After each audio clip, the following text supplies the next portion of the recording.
जी हाँ दोस्तों, रूस, चीन और ईरान के इस गुप्त जोड़ तोड़ से अमेरिका के उड़ गए होश। बहुत स्वागत है आप सभी का। आप देख रहे हैं द राजनीति का विशेष सेगमेंट खबर और विश्लेषण। मैं हूं जब्बार खान। दोस्तों, इसराइल और ईरान के बीच में युद्ध रुकने के बाद में अब रूस, चीन और ईरान के बीच में कौन सा जोड़ तोड़ हो रहा है जिसकी बुनियाद पर अमेरिका हिला हुआ है। आखिर आने वाले दिनों में वो कौन सी स्थिति तीनों देश मिलकर के उत्पन्न करेंगे जिसका असर वैश्विक स्तर पर देखने को मिलेगा और जिससे डोनाल्ड ट्रंप चिंतित नजर आ रहे हैं। दोस्तों, विस्तार से आपको बताएंगे, अंत तक इस वीडियो को जरूर देखें। दोस्तों, जब ईरान और इजराइल में युद्ध शुरू हुआ तो शुरू में तो ऐसा लगा कि इजराइल का ऑपरेशन राइजिंग सन ईरान पर स्वतंत्र हमलों पर केंद्रित था, लेकिन अमेरिका ने जब 6 बम वर्षक B-2 विमानों ने 18 घंटे उड़ान भरकर ईरान के 3 परमाणु अड्डों पर हमला किया, तब यह साफ हो गया कि इजराइल का वो ऑपरेशन चकमा देने की उसकी रणनीति का हिस्सा था, जिसका उपयोग अमेरिका ने ईरान के परमाणु कार्यक्रम को नष्ट करने के लिए किया। अब सवाल यह है कि किसी भी तरह की सैन्य कार्रवाई का विरोध करते आ रहे रूस और चीन जैसे ताकतवर देश इन हमलों को किस तरीके से देख रहे हैं, खासतौर पर तब जब इस साल मार्च में रूस, चीन और ईरान ने संयुक्त बयान जारी किया था कि ईरान का परमाणु कार्यक्रम पूरी तरीके से शांतिपूर्ण कार्यों के लिए है, परमाणु हथियारों का विकास करने के लिए नहीं है। दोस्तों, ऐसे में ईरान के साथ में खड़े खास तौर पर दो देश चीन और रूस का रुख अब है क्या। रूस के विदेश मंत्रालय ने शब्दों का खेल करते हुए अपना बयान जारी कर ईरान के इस्लामिक गणतंत्र के कई परमाणु केंद्रों पर अमेरिकी हमलों की निंदा की। रूस ने अपने पिछले बयान को भी दोहराया कि अमेरिकी हमला अंतर्राष्ट्रीय कानूनों, संयुक्त राष्ट्र चार्टर और उसकी सुरक्षा परिषद के प्रासंगिक प्रस्तावों का उल्लंघन है। इन प्रस्तावों ने ऐसी कार्रवाइयों को हमेशा साफ तौर पर अस्वीकार बताया है। दोस्तों, इधर शांति की अपील करते हुए रूस ने यह भी मांग की कि हमलों को जिस अंदाज में किया गया उसके बाद में अब शांति बनी रहनी चाहिए और शांति बहाल करने और हालात को कूटनीतिक रास्ते पर लाने के प्रयास तेज किए जाने चाहिए। इस संकट के प्रति रूस का रुख आम कूटनीतिक व्यवहार मात्र रहा। समाधान के लिए शांति और वार्ता बहाल करने के साथ में कूटनीतिक चैनलों का इस्तेमाल करने की मांग करने वाला इस बीच रूस के बयान से कहीं यह नहीं लगता कि सीधे दखल का दावा किया जा रहा है। यह कोई आश्चर्य की बात नहीं। रूस हालांकि ईरान का रणनीतिक साझेदार है, लेकिन ईरान के लिए इसकी पेशकश अप्रत्यक्ष रही। मसलन उसके असैनिक परमाणु कार्यक्रम या रक्षा सामग्री के निर्यातों का समर्थन करना। हालांकि रूस खुद पड़ोसी देश से युद्ध में उलझा हुआ है, लेकिन वो अमेरिका और ईरान के बीच में शांति बहाली की मध्यस्थता कर सकता है और इस मामले में सबसे प्रभावी साबित हो सकता है। दोस्तों, देखा जाए तो वर्तमान संकट में रूस ईरान का सबसे उपयुक्त दोस्त बना हुआ रहा। इस क्षेत्र में वो रणनीतिक दृष्टि से ईरान का सबसे उपयुक्त पार्टनर है। क्षेत्रीय संबंधों के मामले में रूस न केवल सबसे गहरी पैठ रखता है, बल्कि दशकों से मध्य पूर्व में सैन्य तथा कूटनीतिक कार्रवाई करता रहा है। अगर ईरान को अमेरिका और उसके मित्र देशों के खिलाफ कोई सार्थक समर्थन चाहिए तो केवल रूस जैसी परमाणु शक्ति से ही उसे मिल सकता है, लेकिन ये मुमकिन लगता नहीं। इस बीच में ईरानी विदेश मंत्री अब्बास अराक्ची जबकि राष्ट्रपति व्लादिमीर पुतिन से मुलाकात कर वापस आ गए हैं। ये साफ है कि ईरान की कुछ ही गारंटियां मिली, जहां पर लगभग बातें बंद कमरे तक ही सीमित थी, पर यह साफ है कि रूस ने ईरान को सत्ता परिवर्तन से बचाव शामिल सा लगा। यह ज्ञात है कि राष्ट्रपति डोनाल्ड ट्रंप ईरान में सत्ता परिवर्तन के विकल्प पर विचार करने की खुली चर्चा सोशल मीडिया पर कर चुके हैं, फिर नकार भी चुके हैं। साथ ही सुरक्षा गारंटियों में ईरान की संप्रभुता और आत्मरक्षा के अधिकार को मान्यता की वकालत भी इसमें शामिल रही है।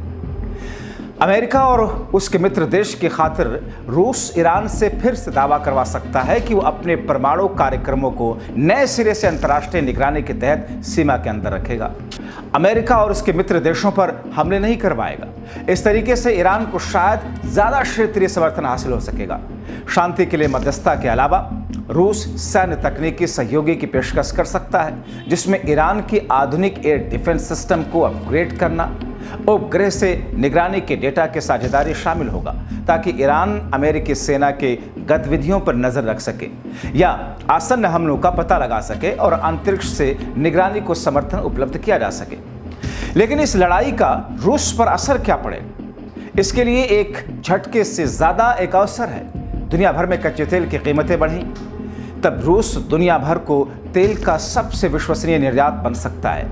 इसके अलावा काला सागर, पूर्वी यूरोप और आर्कटिक पर अमेरिका कम ध्यान देने लगा, जो कि इस क्षेत्र के लिए रूस की रणनीतिक योजना के बुनियादी महत्व रखते हैं। इसने वैश्विक सत्ता समीकरण में रूस की अहमियत फिर से बहाल कर दी है, जो कि यूक्रेन युद्ध के कारण घटी थी। जहां तक बात चीन की प्रतिक्रिया की है, तो ये चीन की प्रतिक्रिया ही है। तो चीन ने भी हमले की निंदा की और संयुक्त राष्ट्र चार्टर तथा अंतर्राष्ट्रीय कानूनों के उल्लंघन का उल्लेख किया है। यह सामान्य प्रतिक्रिया लगती है, लेकिन ईरान एकता को महत्व देता है। वैसे चीन इस लड़ाई में दो बड़े कारणों से सीधे नहीं शामिल होगा। पहला ये कि चीन सैन्य जोखिमों के मामले में रणनीतिक अस्पष्टता बनाए रखना चाहता है और कूटनीतिक, आर्थिक पहलू और दूसरे अप्रत्यक्ष साधनों के जरिए अपना प्रभाव बनाए रखना चाहता है। अमेरिका की नौसैनिक ताकत बढ़ी है, इसलिए उससे सीधे उलझने का कोई खास लाभ नहीं है। दूसरा, चीन की प्रमुख चिंता एनर्जी के मामले में स्थिरता को लेकर है।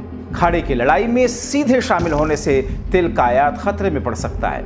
ईरान से तेल निर्यात बाधित होने पर चीन निश्चित तौर पर तो प्रभावित होगा। युद्ध में सीधी सैन्य भागीदारी चीन को खाड़ी के अपने दूसरे पार्टनरों से तेल आयात करने की अपनी रणनीति में बड़ा और जोखिम भरा परिवर्तन करने को मजबूर करेगी। ये जोखिम भरा और महंगा भी साबित हो सकता है। हालांकि चीन दूसरी तरीके से भी ईरान की मदद कर सकता है। चीन तनावग्रस्त क्षेत्रों को खुल करके हथियार देने से परहेज करता है, लेकिन वो तकनीक ट्रांसफर कर सकता है जिसमें missile guidance technology, drone, cyber tactics आदि शामिल हैं। ईरान पर अमेरिकी हमले में अंतरिक्ष टेक्नोलॉजी की बड़ी भूमिका रही, जिसके चलते परमाणु अड्डों पर सटीक निशाना साधा गया और हमलावर सामने भी नहीं दिखा।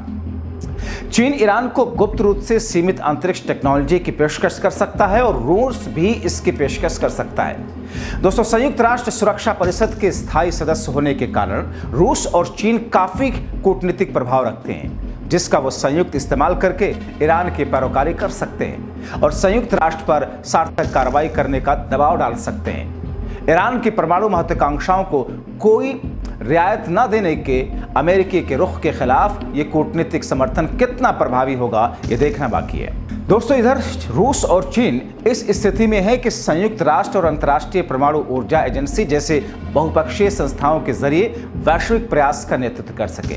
वो युद्ध के और ज्यादा भड़कने की स्थिति में रेडियोएक्टिव संक्रमण तथा मानवीय परिणामों का अंतर्राष्ट्रीय संज्ञान लेने के लिए और इसके संज्ञान लिए जाने पर जोर दे सकते हैं और रोकथाम की कूटनीति की जगह दंडात्मक व्यवस्था को अपनाने की मांग कर सकते हैं। तो ऐसी स्थिति में, जबकि ये समीकरण इस वक्त अगर देखा जाए ईरान और इजराइल की लड़ाई के बीच में अमेरिका के हस्तक्षेप और अमेरिका के हमलों के बाद में अब जबकि सीजफायर है, तो फिर तीनों देशों के गठजोड़ का जो आने वाले दिनों में प्रभाव और असर पड़ेगा, उसको लेकर के इस वक्त डोनाल्ड ट्रंप चिंतित नजर आ रहे हैं। लेकिन इसमें एक चीज तो और ज्यादा महत्वपूर्ण तरीके से सामने आई कि ईरान के साथ खुल करके इस लड़ाई में ना तो रूस सामने आया, ना ही चाइना सामने आया।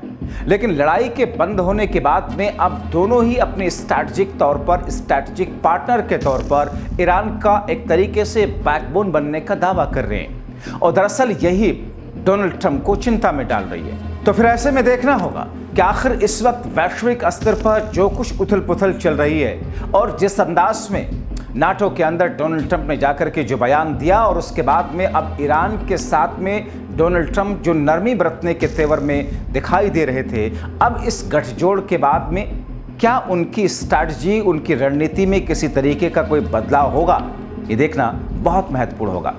फिलहाल आपको क्या लगता है, अपनी राय कमेंट बॉक्स में जरूर लिखें। अभी के लिए इतना ही। अंत तक वीडियो देखने के लिए बहुत शुक्रिया।